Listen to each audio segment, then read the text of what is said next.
Hello lovely people, my name is Emma and today I'm doing the New Year book tag. So I haven't done like a channel update, life goals, channel goals, whatever kind of video yet for this year, so I thought this would be a really good tag to kind of structure that information. This one I saw originally on Beckles Books and I will link the original down below. So the first question is, how many books are you planning on reading in 2024? I always go for a Goodreads goal of 100 books and I've been hitting that consistently for the past 6 years, so I figure why buck the trend, why break tradition? 100 books it is, and I'm fairly confident I am going to hit it this year round. I've had a very slow start to the year because I did a faintly ridiculous 30 books in 30 days challenge for December, which actually left me feeling horribly burnt out about reading. So I've been enjoying some other non-reading hobbies for the first week or two of January, and then the goal is to get back into reading somewhat soon, but I'm still not quite ready to really commit to reading at the moment. I'm feeling a little bit drained from it all. The next question is, name 5 books that you didn't get to this year but you want to make a priority in 2024. I've actually put out recently like a classics TBR, 2 different 5-star fiction prediction books, and I have like a TBR for an around the world and 12 non-fiction challenge that I'm doing, so I'm just going to link everything of those in various cards and feel free to check them out because they're basically the high priority for 2024, and I really don't want to put any more books on that list because I already have so many that I've said that I want to read, and I don't like arbitrarily saying even more and then feeling like I'm locked in and committed to them. The next question is, what genre do you want to read more of in 2024? And for me, I have kind of got 3 different answers. I've been really intrigued by horror recently. I've been checking out a few more like horror booktubers.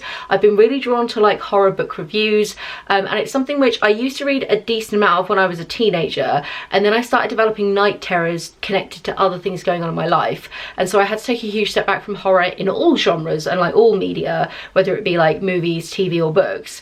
And I'm trying to inch my way back in, especially for things like body horror and things like that. So I've had a few really fun, cool reading experiences, and I'm definitely finding myself gravitating more and more towards that. So that is a high priority for 2024 for me. I'm also really intrigued at the moment by like non-biological science books. Like I read a lot of science and pop biology books on this channel. That's a well-documented fact. It actually, my reading then resulted in a career change a couple of years ago because of that, which was very fun and cool. But I really feel like I've got a very deep, good understanding of biology, and I'd love to check out things more like chemistry, physics, astronomy, and start to like broaden my horizons a little bit more. I've been reading some mathematics books, they've been really good fun. I've dipped my toe into a few physics books and they've been really good fun. So I would like to continue that and not just go for the default, oh, it's a book about animals again, or oh, it's a book about medicine again. So we're going to try and broaden our horizons. And then less of like a new genre for me, but just sort of a priority I want to kind of verbalize out to the world is, I really need to get back into my classics reading. It was something that when I first started my channel, it was a high priority for me to really increase the number of classics I read. I did really well for the first couple of years, and then my non-fiction reading kind of took over, and my classics, even before my course, when I kind of had to have a hiatus from everything, my classics reading had really fallen off a bit of a cliff. So because of this, I like track my genres that I have on my Goodreads, and I basically have a third of my TBR is now classics books. It's basically even with my fiction and my non-fiction, so I definitely need to start cranking through these titles a little bit more. It has got a bit out of control, so that is going to be a high priority for 2024, hence having the classics TBR out, and sort of going to be thinking about that when I like build my monthly TBRs. The next question is, name 3 non-book related goals for 2024, and I wanted just to take this as an opportunity to chat about like channel goals as well, which I know is technically a reading goal kind of. So in terms of the channel, I just want to be putting out 2 videos a week. Basically it's what I've been doing for years now, ignoring the hiatus in the middle. I'd quite like to hit 3k subscribers. I'm on like just shy of 2.5 now, so I think 3 is like a good goal for the end of the year. I've never really verbalized a subscriber count before, but that'd be good fun, and I would probably quite like to be involved in hosting some kind of readathon again, because that was really fun to do before. I did my own history one a while ago and that was cool, and I was involved in springathon at the very beginning, so maybe I'll reach out and see about joining back in with that, but I would be intrigued about trying to run some kind of event like that again. In terms of like life goals, this is the first year in 2 whole years where I haven't had an exam on the horizon. 2 and a bit years, to be fair, actually, like 2 and a quarter years. So I'm really looking forward to like being able to use my paid time off not for revision or for doing the exam, and for actually like having time in my life again for my hobbies. So for me, 2024 is going to be the year of hobbies. It's going to be the year of reclaiming my life back from just doing one thing so intensely. So I'm definitely going to be like reading a load, putting out a load of content, but also doing things like Andy and I are starting a beaver colony as part of the like scouting, and we're volunteering for that, which I'm really, really excited by. I'm going to try and prioritise some of my sewing and my embroidery that I haven't done for ages. I'm going to be going to loads of different circus events. I've already got 2 juggling conventions lined up that I'm going to this year, and I can't wait to get back to some of my old roots for that. And just generally trying to really prioritise stuff other than work.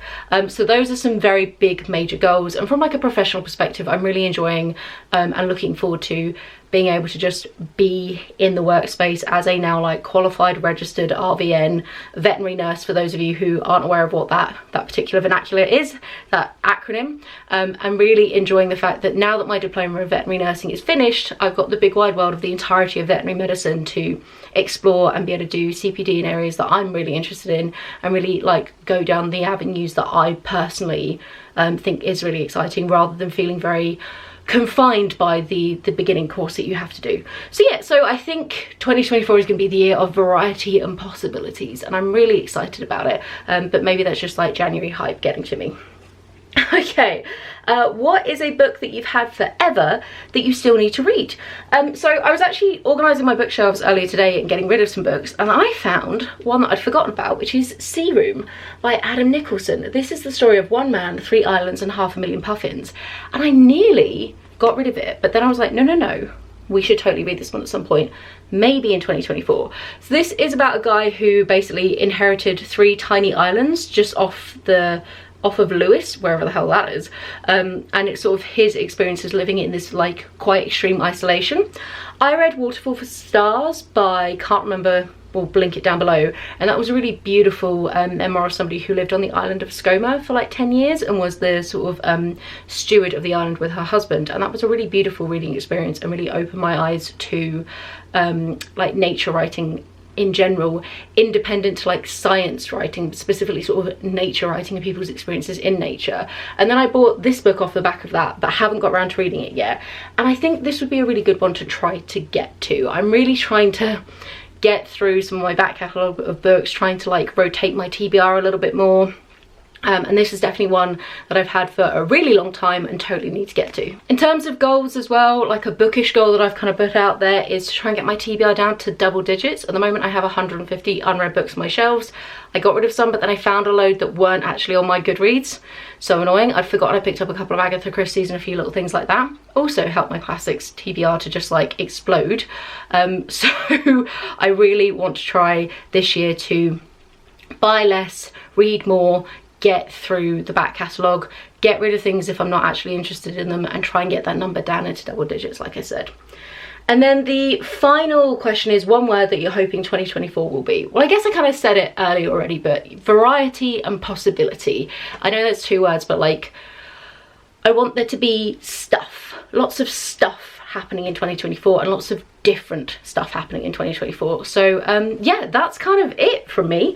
I hope that you enjoy this tag. It was sort of fun to have a bit of a chat, bit of a refresh about where I want to go for 2024. Are you the kind of person who sets yourselves like goals, New Year's resolutions?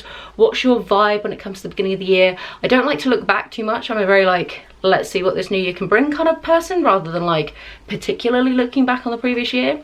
But yeah, so do let me know in the comments down below what your thoughts are. I am going to tag definitely Audrey from Audrey Proof, and I will tag Natalie from Curious Reader, and I will probably tag a couple more people that will just be in the comments down below. That's it from me. Have a wonderful reading week, and I'll chat to you soon. Bye.